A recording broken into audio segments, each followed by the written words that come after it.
ఇది రాజకీయ లబ్ధి కోసం చేస్తున్నారని ఒక మాట మాట్లాడుతూ ఉన్నారు. వైసీపీ నాయకులకి కానీ వారి మద్దతుదారులు కానీ నేను మనస్ఫూర్తిగా మీకు తెలియజేస్తున్నా, రామతీర్థం గొడవప్పుడు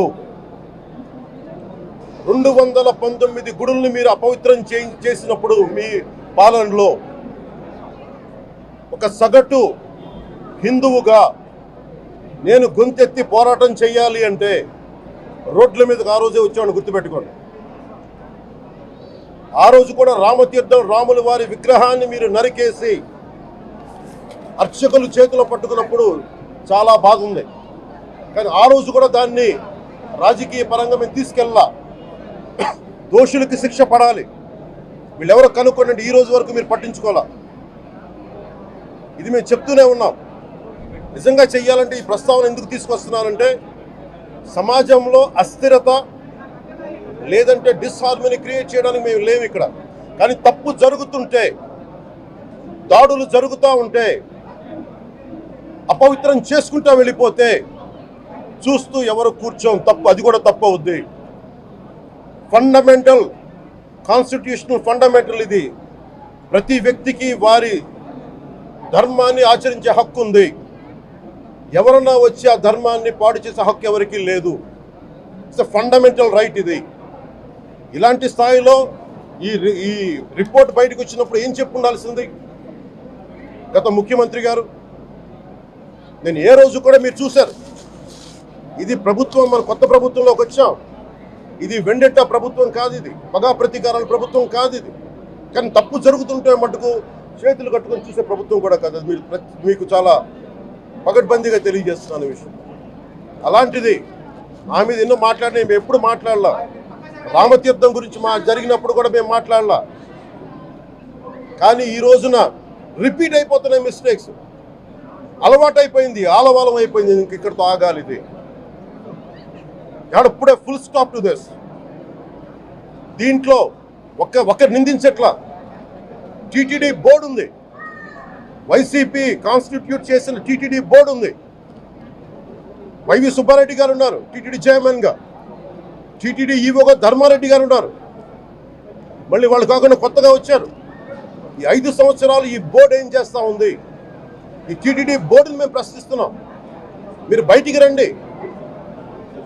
గత ముఖ్యమంత్రి ఏం చేసి ఉండాల్సింది? వచ్చినప్పుడు మీరు పంపించండి ల్యాబ్స్కి. మీకు ఎవరైతే తప్పులు చేశారో వారి మీద మీరు చర్యలు తీసుకోండి చెప్పాలి. కానీ తప్పులు చేసిన వాళ్ళు వెనకేసుకొచ్చే విధానం ఏంటో నాకు అర్థం కావట్లేదు. ఇదాన్ని మార్చుకోవాలి. అంతేగాని మీరు అస్థిరత చేసే ఆలోచన కానే కాదు. ఇదే మీరు ఊహించండి. ఇంకా ఏ ధర్మం మీదైనా సరే ఇలాంటి అపవిత్రం ఒక చర్చి మీద జరిగినా, ఒక మస్జిద్ మీద జరిగినా దేశం అల్లకల్లోలం చేసేస్తారు. ప్రపంచం అంతా మాట్లాడతారు, గ్లోబల్ న్యూస్ అయిపోద్ది.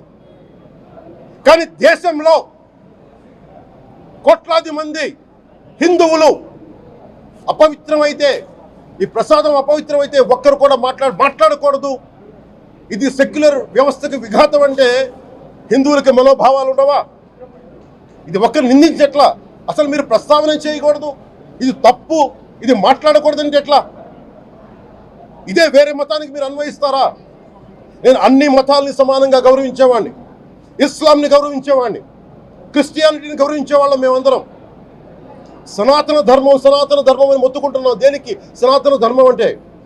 సనాతన ధర్మానికి ఒకరు ప్రారంభించింది కాదు. ఇది ఒక వ్యక్తి ఒక కూర్చోబెట్టి ఒకరు స్టార్ట్ చేసింది కాదు. ఇది కొన్ని వేలాది సంవత్సరాలుగా అన్ని మతాలని, అన్ని విశ్వాసాలని అలింగనం చేసుకున్న నేల ఇది.